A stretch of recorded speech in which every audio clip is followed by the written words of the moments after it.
जो लगातार दलित और मुसलमानों को टारगेट कर रहा है। मैं माननीय राष्ट्रपति महोदय और माननीय सुप्रीम कोर्ट से ये मांग करता हूं कि इन संगठनों का सबसे पहले जांच हो कि इनको फंडिंग कौन कर रहा है। हरियाणा के लोग खाप पंचायत के अंदर में ये कहते हैं कि राजस्थान की सरकार किस तरीके से मोनू मानेसर को गिरफ्तार कर लेगी, हम भी देख लेंगे। राजस्थान की पुलिस आएगी तो अपने टांग पे, मगर यहाँ से अपने टांग पे जा नहीं पाएगी।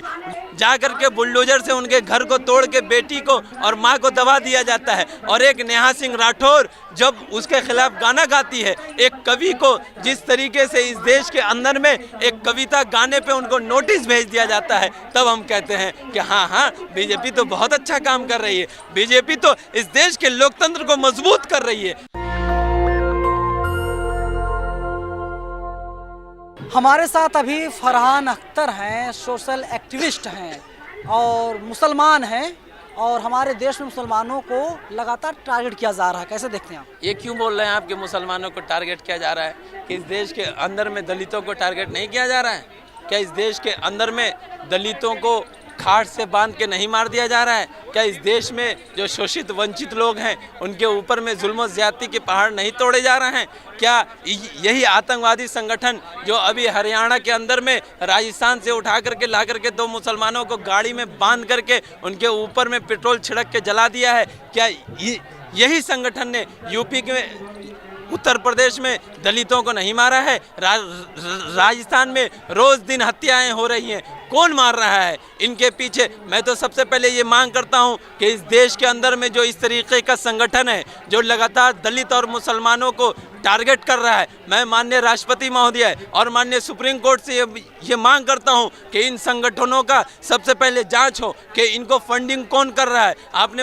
आपने मोनू मानेसर का वीडियो देखा होगा, आपने फोटोज उनके 100% देखे होंगे, आपने देखा कि उनके पास में बड़े बड़े हथियार हैं, छोटे छोटे गन्स हैं। मैं मांग करता हूं कि सबसे पहले इसकी जांच हो कि वो कौन ताकतें हैं जो इनको हथियार सप्लाई कर रही है, वो कौन सी ताकतें हैं जो इनको इस तरीके से उग्र कर रही है कि एक जाति और एक धर्म विशेष को इस तरीके से टारगेट कर रहे हैं, इस तरीके से खुलेआम मार रहे हैं। और वो कौन ताकतें हैं जो हरियाणा में लोगों को ये हिम्मत दे रही है कि आप खुलेआम बोलिए कि राजस्थान की पुलिस आएगी तो अपने टांग पे, मगर यहाँ से अपने टांग पे जा नहीं पाएगी। वो कौन सी ताकतें हैं जो हरियाणा के अंदर में, हरियाणा के लोग खाप पंचायत के अंदर में ये कहते हैं कि राजस्थान की सरकार किस तरीके से मोनू मानेसर को गिरफ्तार कर लेगी, हम भी देख लेंगे। वो कौन सी ताकतें हैं जो इस देश के अंदर में जाति और धर्म का नफरत फैलाने वाले लोगों को जब छत्तीसगढ़ की पुलिस पकड़ने के लिए आती है तो उनको दूसरे स्टेट की पुलिस जाकर के उठा के पहले ही बंद कर लेती है। वो कौन सी ताकतें हैं जो आज इस देश के अंदर में जुनैद के खून से लहूलुहान हुए हरियाणा के सड़कों को देखी है और उस पर इंजॉय कर रही है। जांच इसकी होनी चाहिए कि इस देश के अंदर में जब गौ हत्या के नाम पे लोगों को मारा जा रहा है तो फिर एक बीजेपी, एक स्टेट के अध्यक्ष ये कहते हैं कि भाई हम तो बीफ खाते हैं और हमारी पार्टी भी इसके लिए मना नहीं करती है। आपके ही पार्टी के एक अध्यक्ष, एक स्टेट के अध्यक्ष, अच्छा ये बात बोल रहे हो आप जो बात कर रहे हैं सर सुनिए, आप जो बात कर रहे हो आरएसएस राष्ट्रवादी संगठन है। बिल्कुल राष्ट्रवादी संगठन है। वो कैसी राष्ट्रवादी संगठन है ये तो दुनिया ने देखा है कि उसने अपने हेडक्वार्टर पे कितने दिनों के बाद झंडा फहराया था। ये तारीख में रकम है और तारीख इस बात को जानती है कि इतनी बड़ी संगठन और इतनी अच्छी देश की संगठन है कि अपने हेडक्वार्टर के अंदर में इस देश का ध्वज फहराने से भी इतराती है और फहराने से उनको डर लगता है। मैं मांग करता हूं कि इस देश के अंदर में जितनी भी गौ हत्याएं पिछले 5 सालों में हुई है उसकी जांच की जाए कि इनके पीछे कौन सी ताकतें हैं जो मोनू मानेसर जैसे लोगों को फंडिंग करती है और उनको हथियार देती है और इस देश के अंदर में लोगों को तबाह बर्बाद करने के लिए जो तैयार करती है उसकी जांच की जाए। धन्यवाद। लेकिन बताइए, बीजेपी है, बेहतर काम कर रही है, आप लगातार एलिगेशन लगा रहे हैं। बेहतर तो काम कर ही रही है ना।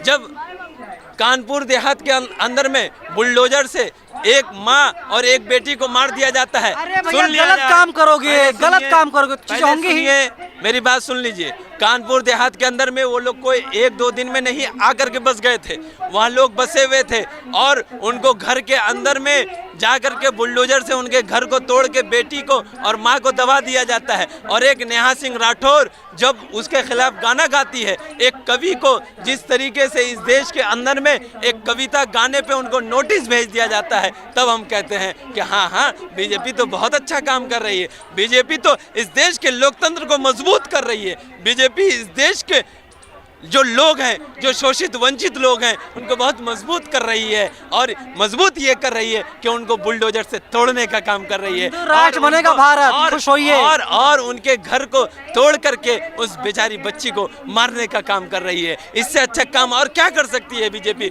बीजेपी ने इस देश के अंदर में जिस तरीके से गरीबी, बदहाली और बेईमानी की है, ये तो तारीख जानती है, दुनिया जानती है। हमें उन चीज़ों में नहीं पढ़ना है। हमें सबसे पहले ये पढ़ना है कि इस देश के अंदर में दलित और मुसलमानों के ऊपर में जिस तरीके से लगातार अटैक कर रहे हैं और एक पार्टी, समुदाय और एक संगठन के माध्यम से जिस तरीके से लगातार उनके ऊपर में अटैक किया जा रहा है, उस संगठन की जांच की जाए कि इस संगठन को हथियार कौन लोग सप्लाई कर रहे हैं और इनकी फंडिंग कहां से होती है, कि वहीं से मोनू मानेसर जैसे लोग पनपते हैं और इस देश में लोगों के अंदर में एक खौफ और डर का माहौल ला करके बना। सरकार कह रही है हम लोग जांच कर रहे हैं, मोनू मानेसर गिरफ्तार किया जाएगा। नहीं, मोनू मानेसर को गिरफ्तार करने से कुछ नहीं हुए वाला है। क्यों?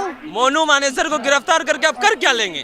आपने जब अखलाक इस देश के अंदर में लगातार अभी 2-3 सालों में कम से कम 50 गौ हत्या के मामला हुआ और उसमें 50 मुसलमानों को, 50 से ज्यादा मुसलमानों को मारा गया, सबकी जांच हुई, सबको जेल में डाला गया, 7 साल के बाद उनको छोड़ दिया जाता है। और अफसोस की बात यह है कि उन केसेस में जिन लोगों को छोड़ा गया वो आज हरियाणा सरकार में एनटीपीसी की नौकरी कर रहे हैं। मेरी बात को ध्यान से सुनिए, मैंने रात में ही रिपोर्ट पढ़ा है कि उनको जेल से छोड़ के उनको ला करके नौकरी दे रहे हैं। तो अब इस पे क्या बोलिएगा? मैं सबसे पहले मांग कर रहा हूं कि मोनू मानेसर तो जेल में जाए, गिरफ्तार हो, मगर इनके पीछे जो ताकतें हैं उनको पकड़े और ये राष्ट्रपति माननीय सुप्रीम कोर्ट के देख रेख में हो। धन्यवाद। एक नया बाबा आया हुआ है, वो कह रहा है कि भारत हिंदू राष्ट्र बनेगा। ना अब हमें उनसे कोई मतलब नहीं, वो उनके अपने धर्म की बात है। मैं किसी भी धर्म जाति हिंदू राष्ट्र का समर्थन करते हैं आप? मैं बिल्कुल नहीं करता हूँ। ये लोकतंत्र देश है, था और रहेगा। पहले भी हमारे पूर्वजों ने और हमारे जी आप बीच का रास्ता निकाल रहे हैं। मैं बिल्कुल नहीं, मैं बिल्कुल भी नहीं निकाल रहा हूँ। मैं सीधी बात है कि मैं जाति धर्म से मुझे कोई लेना देना नहीं है। मैं एक लोकतंत्र देश में जीता हूँ और लोकतंत्र पे ही भरोसा करता हूँ, जिसे अभी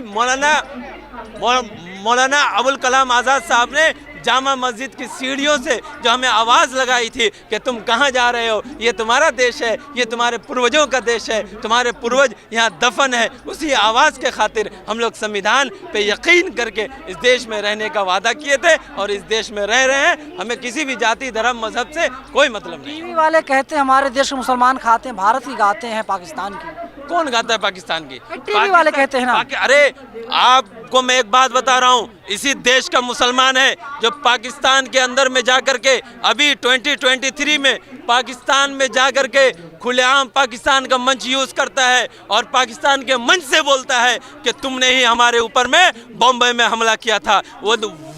वो लोग कहीं विदेश से नहीं, इसी पाकिस्तान से जा करके हमें हमारे हिंदुस्तान में दुख दिया था। हम आपका फैज़ अहमद फैज़ साहब हो या किसी का हो, किसी का भी हो, मैं आपके यहाँ पे जश्न मनाता हूँ, मगर आप लता मंगेशकर का यहाँ आप कुछ भी मनाने के लिए तैयार नहीं। वही इसी देश का मुसलमान है। क्या बीजेपी पार्टी का कोई भी एक बंदा बता दे कि पाकिस्तान में जाकर के इस तरीके से बोलने की हिम्मत रखता है?